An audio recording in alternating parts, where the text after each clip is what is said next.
Hey, I'm here in my backyard in Portland, Oregon. It's a pretty sunny day. Can we let him have a look? Yeah. And today we're talking about the band Souled American. Today's tie time, 4 minutes and 33 seconds. Souled American was, and quite possibly is, a Chicago-based band which began in the late 1980s and recorded 6 albums up to 1996. While retaining a small cult following, they've remained a mysterious and somewhat elusive act, who have gracefully allowed their material to fade into some obscurity.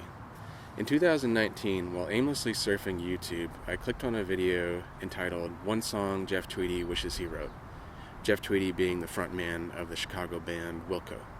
He talked about the song Before Tonight by Souled American. It's on the 1996 album Notes Campfire. I liked Jeff's practical approach to the prompt, being that they're both folk alt-country bands active in Chicago in the 90s, around the same age. The song was birthed in that shared atmosphere. Theoretically, he could have written it. Jeff also mentioned the fact that they used to play clubs in almost total darkness. I took note of this fact when I checked out that album that night. I listened to Notes Campfire that night and find it to be a curiously glacial and stark take on country folk, which spurred my interest, and I meant to follow up with the band, but the single album sat on my hard drive for almost 4 years untouched. The year is 2024. About 2 or 3 months ago, Souled American popped into my head again as I was brainstorming good examples of a vibe I was going for a new live music project. I did some more digging around, found out they used to have a drummer, and I was thinking, what would they even play?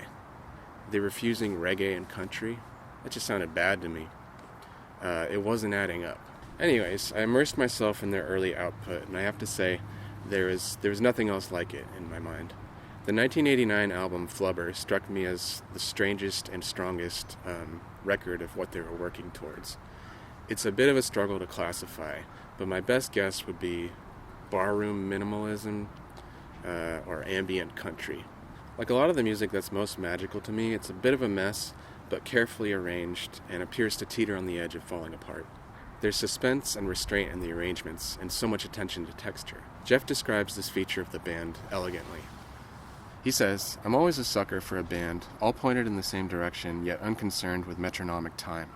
Like a group of friends walking towards the next bar, sometimes together, other times in pairs. Maybe someone is running to catch up after stopping to take a leak behind a dumpster, and then all together again. It's a beautiful feat to stretch musical time like that. It takes a lot of trust in each other as a band to allow a song to just happen as opposed to being performed. Without pushing themselves on you, the environments invite you to dive deeper, and subtle patterns begin to emerge. Not unlike listening to American minimalism composers like Steve Reich, Terry Riley, or Lamont Young. There's often some hovering, brittle texture that's possibly a melodica, and the warbling fretless bass appears to be the lead instrument, buzzing, croaking, and shape-shifting in and out of various blob-like forms.